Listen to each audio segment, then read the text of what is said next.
जय हिंद दोस्तों स्वागत है आप सभी का आपके अपने YouTube channel education your future में। तो दोस्तों इस वीडियो में हम आपको बताने वाले हैं हिंदी व्याकरण के अंतर्गत अलंकार अगर आप यहाँ पे पढ़ लेते हैं, इस वीडियो के माध्यम से पढ़ लेते हैं तो हिंदी व्याकरण का जितना भी टॉपिक था समाप्त हो जाएगा। यह हिंदी व्याकरण का लास्ट टॉपिक है अलंकार। ठीक है, जैसा कि मैंने आपको हिंदी व्याकरण के अंतर्गत जितने भी टॉपिक थे सबका वीडियो बनाकर बता दिया हूं, वो भी ट्रिक के माध्यम से। आई होप सभी का आपने नोट्स बना लिया होगा और सभी टॉपिक आप अच्छे से समझ पाए होंगे। यदि आप चैनल पर नए हो तो चैनल को सब्सक्राइब करके इस चैनल से जुड़ जाइए, क्योंकि इस चैनल पर दोस्तों 90% प्लस रिजल्ट लाने के लिए तैयारी कराई जा रही है। आसानी से आप 90% प्लस रिजल्ट ला सकते हैं इस चैनल के माध्यम से। पढ़कर जो भी वीडियो अपलोड किया जा रहा है डेली आप पढ़कर 90% के ऊपर आसानी से रिजल्ट ला सकते हैं। ठीक है, जो जो टॉपिक पढ़ाया जा रहे हैं उन सभी टॉपिकों को आप पढ़ जाइए। मैं गारंटी दे रहा हूं कि इससे बाहर आपके बोर्ड एग्जाम में एक भी क्वेश्चन नहीं आएगा। ठीक है, तो चलिए हम यहाँ पे समझते हैं अलंकार। उससे पहले आप जान लीजिए यहाँ से कितने नंबर का क्वेश्चन आएगा, तो मैं आपको क्लियर कर दूं। यहाँ से देखिए 1 नंबर का क्वेश्चन आएगा अलंकार से। ठीक है, 3 अलंकार दिए हैं, 3 अलंकार आपके सिलेबस में हैं। तो आपको करना क्या है, देखिए इसको आपको रट्टा नहीं मारना है, न इस पे ज्यादा आपको समय देना है। मैं आपको ट्रिक के माध्यम से इस सब टॉपिकों को समझा दूंगा, आप समझ जाएंगे। बोर्ड एग्जाम में जैसे ही इस टॉपिक के अंतर्गत क्वेश्चन दिखेगा आप आसानी से करके चले आओगे, सही जवाब देकर चले आओगे। ठीक है, तो देखो सबसे पहले हम बता देते हैं अलंकार आपके सिलेबस में 3 प्रकार के हैं। पहला उपमा, उत्प्रेक्षा और रूपक, यही 3 अलंकार पढ़ने हैं। तो चलिए बारी बारी से हम तीनों अलंकारों के डिफिनीशन को समझते हैं। उसके बाद इससे रिलेटेड जो आपके बोर्ड एग्जाम में क्वेश्चन आएगा वो हम आपको समझाते हैं। ठीक है, तो पहले आप समझिए उपमा अलंकार। ठीक है, इसका डिफिनीशन क्या है, कैसे इसको पहचानेंगे। उपमा अलंकार, जहां किसी व्यक्ति या वस्तु की किसी अन्य व्यक्ति या वस्तु से समान गुणधर्म के आधार पर तुलना की जाए या समानता बताई जाए, वहां पर उपमा अलंकार होता है। समझ में आया नहीं समझ में आया? देखिए जैसे कोई एक वस्तु है और उसी वस्तु का, या कोई एक व्यक्ति है और उसी व्यक्ति का किसी दूसरे व्यक्ति से तुलना किया जा रहा है। तुलना में मतलब उसके गुण के, उसके भाव विचार, जिसे विचार बोलते हैं ना, हमारा तुम्हारा विचार मिलता रहता है यार। तो इसी तरीके से किसी एक व्यक्ति के किसी दूसरे व्यक्ति से भाव का आपस में मिलना या समान होना, या किसी भी क्वालिटी के कई क्वालिटियों को समान होना, वह उसकी क्या कहलाता है दोस्तों, उपमा अलंकार के अंतर्गत आता है। जैसे नीलिमा चंद्रमा जैसी सुंदर है, समझ आए नहीं, नीलिमा जो है वो चंद्रमा के जैसी सुंदर है, अर्थात इसकी तुलना की गई किससे, चंद्रमा से। नीलिमा की तुलना चंद्रमा से की गई है तो वह क्या हो गया, उपमा अलंकार हो गया। यह आपने समझा कि जब भी किसी एक व्यक्ति का किसी दूसरे व्यक्ति या वस्तु से तुलना की जाए, और क्या वहां पे क्या होगा दोस्तों, कौन सा अलंकार उत्पन्न होगा, वहां पर उपमा अलंकार होता है। यहां पर नीलिमा का क्या किससे तुलना किया गया है, चंद्रमा से। ठीक है, लेकिन ये तो हो गया एग्जाम्पल और डिफिनीशन, कैसे हम उपमा अलंकार को पहचानेंगे। लेकिन हम आपको बताते हैं अगर आपके बोर्ड एग्जाम में आ जाए, अभी तो आप वीडियो देख रहे हो, यहाँ पे क्लियर हो गया है कि उपमा अलंकार ही है, और हम यहाँ पे समझा दे रहे हैं तो आपके दिमाग में चल भी रहा होगा कि सर ने ऐसे ऐसे बताया तो ऐसे आएगा, उपमा अलंकार हो जाएगा। लेकिन वहां पर एग्जाम्पल से देकर 4 ऑप्शन दिया रहेगा और आपसे पूछेगा यह उदाहरण या यह पंक्ति किस अलंकार का उदाहरण है। ठीक है, तो आपको बताना होगा कैसे पहचानना होगा। देखिए उपमा अलंकार को हम कैसे पहचानेंगे, अगर जैसे ये उदाहरण दिया है, उदाहरण के बीच में आपको सा दिखे, सी दिखे, से दिखे ना, या जैसे दिखे, सरिस दिखे, ये सब अगर बीच में आपको दिख जाए तो समझ जाइएगा यह उपमा अलंकार है। जैसे सा सी से, नीलिमा चंद्रमा जैसी, तो यहां पे क्या आया, सी आया। या जैसा अगर होता, जैसा जैसी जैसे, अगर ये सब शब्द आएंगे अर्थात सा सी से, पंक्ति में सा सी से ये आ जाए या स भी आ जाए, रिपीटिंग से आ जाए, तो याद रखिएगा वह उपमा अलंकार का उदाहरण होगा। अभी मैं यहाँ पे कुछ क्वेश्चंस कराऊंगा तो ऑटोमेटिक समझ में आ जाएगा, नहीं तो कहिए मैं यहाँ पे एक एग्जाम्पल बोलकर आपको समझाता हूं। जैसे जलस, या कह लीजिए सलज नीरद शीकल कांति थी। जैसे यहां पर मैं एक एग्जाम्पल ले लूं, स जल सजल नीरद सी। कल कांति थी, कल कांति थी, ठीक है। जल सजल नीरज सी, नीरद सी, तो यहां पे क्या आ गया सी। तो सा सी से जिस भी पंक्ति में आपको दिखे तो आपको आंख बंद करके बता देना है कि यह कौन सा अलंकार है, उपमा अलंकार। क्लियर हो गए। चलिए अब हम यहां पे समझेंगे दूसरे को, उत्प्रेक्षा अलंकार को कैसे पहचानेंगे। अगर आपके बोर्ड एग्जाम में आ जाएगा तो कैसे हम बताएंगे कि यह उत्प्रेक्षा अलंकार का ही उदाहरण है। ठीक है, उदाहरण आपके बोर्ड एग्जाम में दिया रहेगा, 4 ऑप्शन दिया रहेगा अलंकार का, उसमें से आपसे पूछ लेगा कौन सा अलंकार है। तो चलिए इसको समझते हैं। जहां उपमेय में उपमान की संभावना अथवा कल्पना कर ली गई हो वहां उत्प्रेक्षा अलंकार होता है। समझ में नहीं? देखो फिर समझो।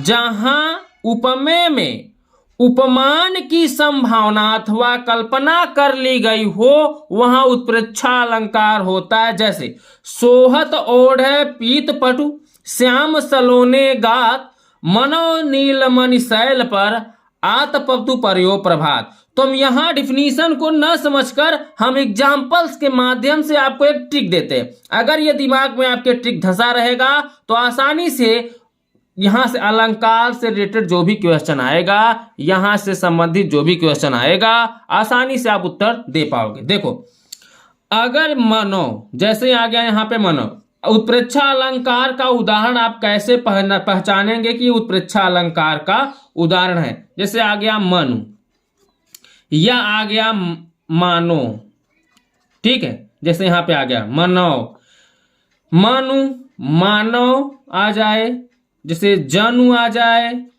जानो आ जाए, मनहु आ जाए, ठीक है, मनहु या जनहु, ठीक है।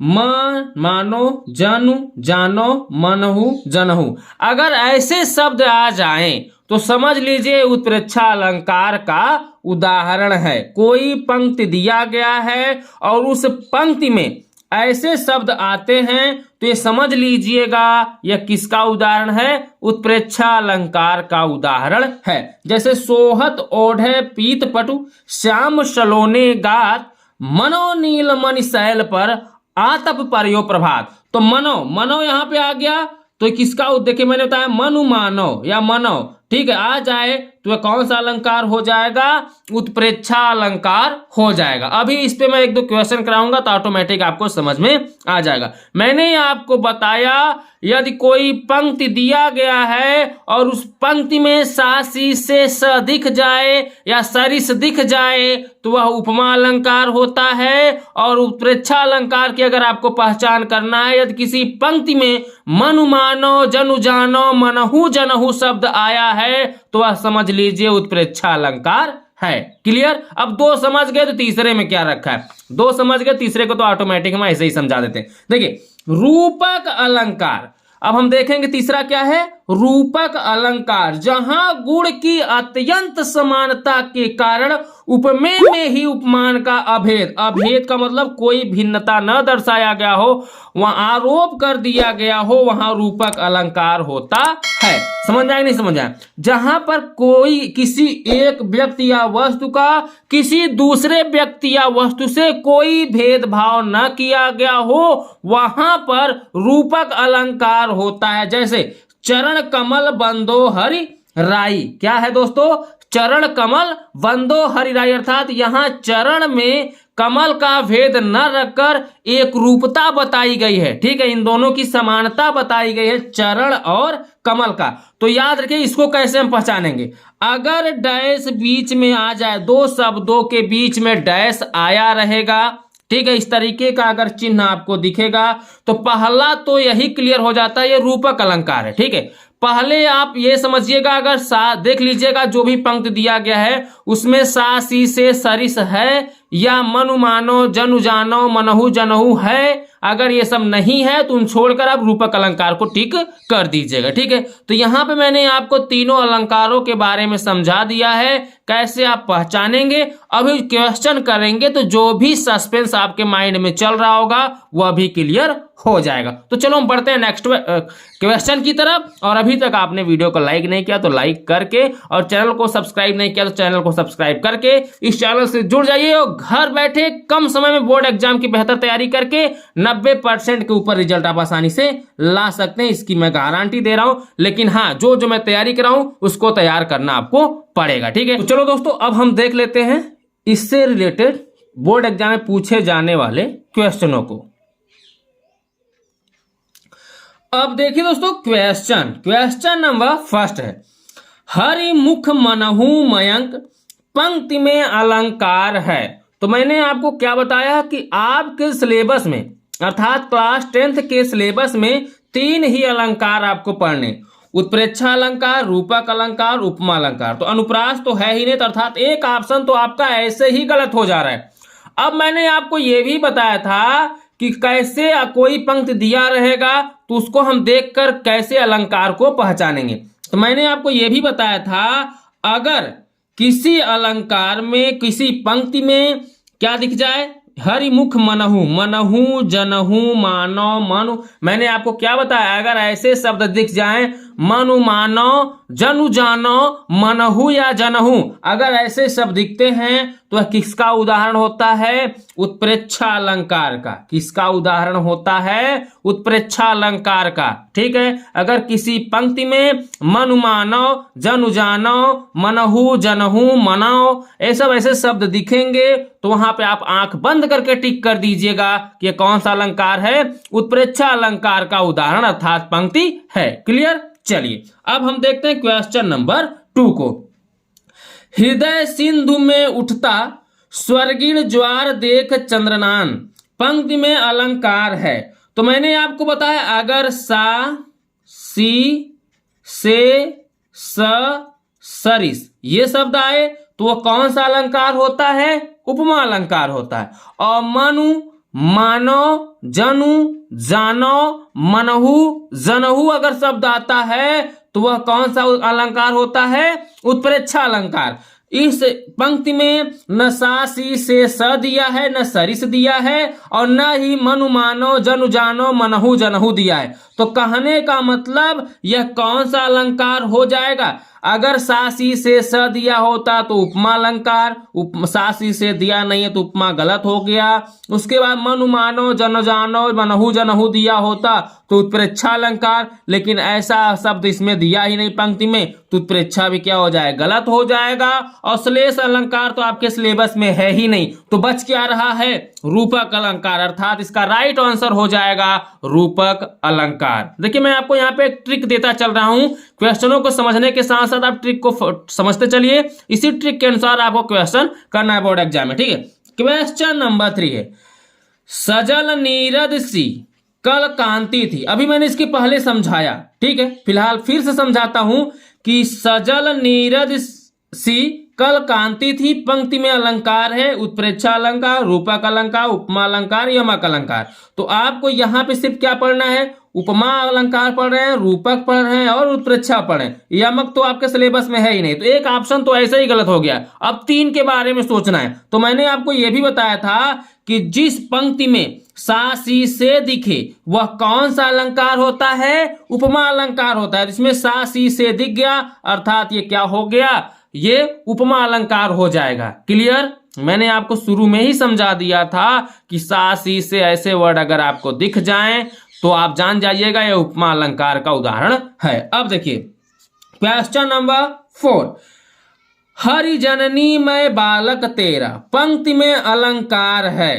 तो आप हमेशा ये याद रखिएगा कि 3 ही अलंकार आपके सिलेबस में है, तो 3 में से एक ही सही होगा। और यहां पर आपको ये ध्यान देना होगा कि ये श्लेष अलंकार आप पढ़ नहीं रहे, बच रहा है रूपक, उत्प्रेक्षा और उपमा।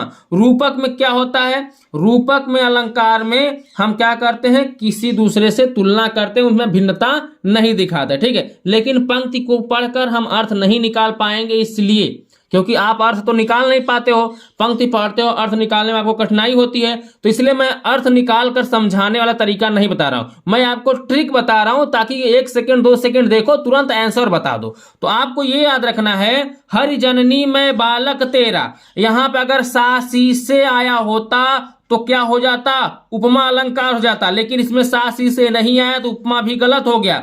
अब उत्प्रेक्षा है, उत्प्रेक्षा अलंकार कैसे होता, यदि मनु मानो जनु जानो मनहु जनहु शब्द आया होता तो उत्प्रेक्षा हो जाता, यहां भी ऐसा शब्द नहीं आया है, अर्थात ये भी ऑप्शन गलत हो जा रहा है। बच रहा है क्या, रूपक। तो राइट आंसर हो जाएगा कौन सा, रूपक। ठीक है, अब मैं एक क्वेश्चन आपसे पूछूंगा, 4 तो मैंने आपको बता दिए और समझा भी दिए अच्छे से, अब आपको 5वें का आंसर कमेंट में बताना होगा कि कौन सा ऑप्शन सही है। एक बार मैं क्वेश्चन को पढ़ता हूं, धाये धाम काम सब त्यागी मनहु रंक निधिन लुटन लागी। एक बार फिर से पढ़ता हूं, धाये धाम काम सब त्यागी मनहु रंक निधि लुटन लागी।